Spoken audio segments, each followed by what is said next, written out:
네. 약간 웃음 코드를 위해 심어 놓으신 것 같아요.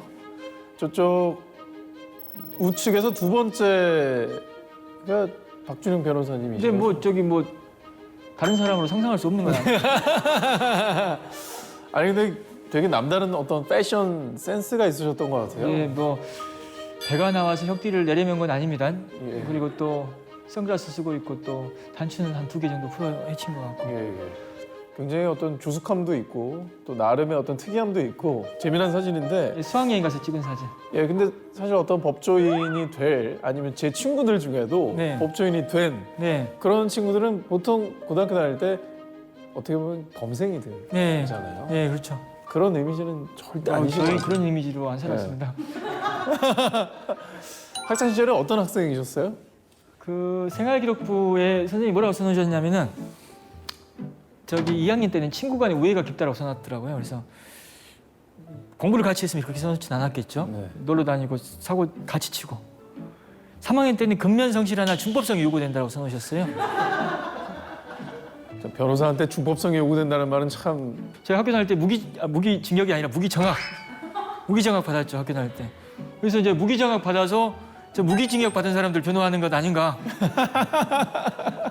이렇게 운명으로 연결되는 것 아닌가 생각도 합니다. 예, 예. 그래서 사법고시는 어떻게 도전을 하게 되셨나요? 아주 현실적인 이유는 너무 일찍 방황을 하다 보니까 머리가 일찍 빠지더라고요. 그래서 빡빡 밀어야겠다. 그래야지 좀 빳빳하게 좀 나오고 좀 이 머리라도 지킬 수 있겠구나라는 생각을 하게 됐던 것이고 그 밀고 뭐 자연스럽게 할 수 있는 게 공부겠구나 생각했어요. 어차피 나와봤자 뭐 예, 좋을 거 없으니까. 그래서 공부를 하는데 이제 좀 길게 하고 싶어서 이제 고시가 이제 또 눈에 들어왔고 한번 고시를 통해 인생을 뒤집어 봐야겠다라는 생각은 했었어요. 군대에 가서 사람 정신 차린다고 하지 않습니까? 예. 저도 대학을 들어가긴 했는데 대학교 1학년 1학기를 마치고 이제 군복무를 하게 됐는데요. 전 운전병이었습니다. 그래서 대대장님 차를 운전했는데 그 당시 대대장님은 육사 출신의 30대 후반의 중령, 성공을 지향하는 엘리트였습니다. 그분을 운전을 하면서 가장 가까이서 제가 볼 수 있었고 이렇게 멋지게 사는 사람도 있구나. 아, 이렇게 살 수도 있겠구나. 그래서 저도 이렇게 살아보고 싶다는 생각도 들었어요.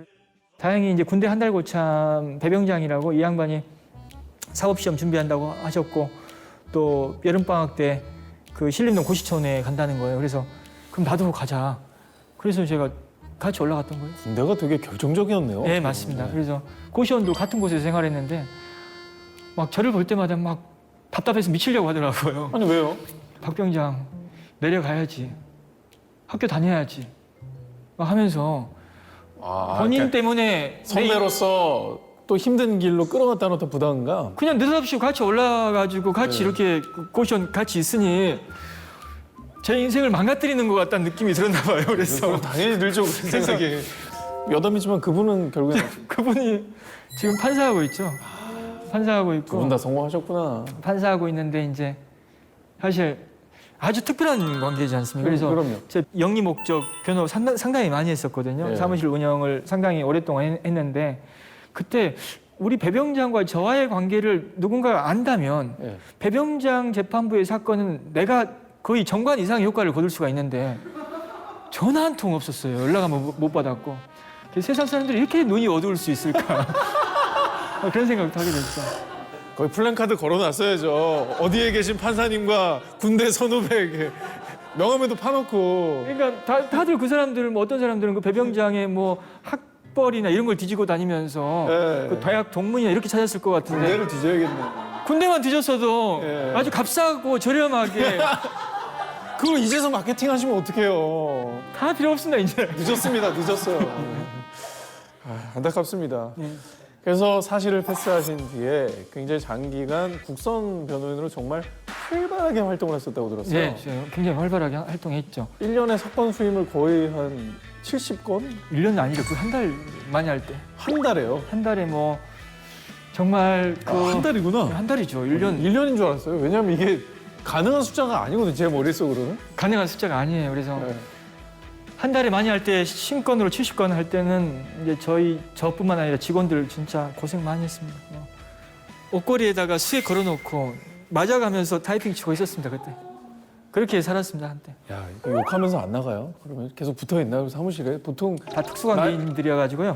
한 분은 저 우리 그 고시 공부할 때 같이 공부했던 형님, 그 법무사 진부에 하신다는 걸 제가 형님 이제 그만하시고 그냥 같이 하자 해가지고 모시고 왔고, 한 분은 제 친동생.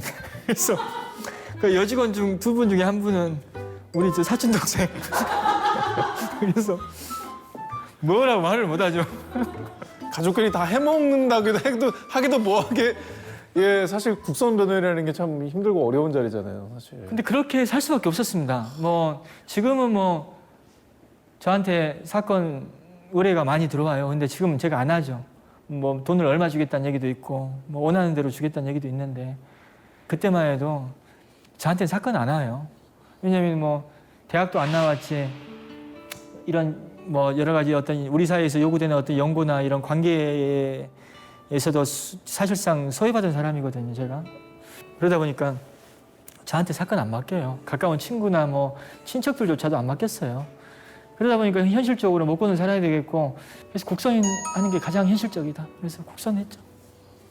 그 어마어마한 사건을 또 맡아서 네. 하시면서 어떻게 하다가 또 재심 변호사의 길을 걷게 되셨어요? 네. 그 계기가 궁금합니다. 사람들은 재심 제도에 대해서 미리부터 공부하고 또 재심 전문 변호사를 꿈꾸지 않았냐라고 오해하시는 분들이 많은데, 사실 전혀 생각 안 했어요. 많은 법조인들이 재심 제도 잘 몰라요. 저도 잘 몰랐고. 근데 이제 저의 첫 재심 사건인 수원 노숙 소녀 사건을 제가 이제 아이들 변호를 국선을 통해서 맡게 됐고, 그 아이들을 변호하는 과정에서 이미 형이 확정된 공범의 재심이 필요하다는 사실을 제가 알게 됐던 거예요.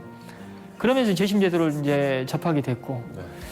그 사건이 참 많이 알려진 사건이다 보니 신문이나 이런 데도 아주 대문짝만하게 나가가지고 내가 한번 진짜 제대로 보여줘야겠다라는 생각을 했죠. 아니, 그 사건이 정말 기념비적이었던 게 대한민국 최초의 형사사건 재심 사건 아닙니까? 국가기관의 어떤 재심 권고가 바탕이 되지 않은 일반 형사사건, 그것도 살인사건, 이런 중범죄 사건 예. 중에는 첫 사건이 아닌가라는 생각을 갖고 있죠.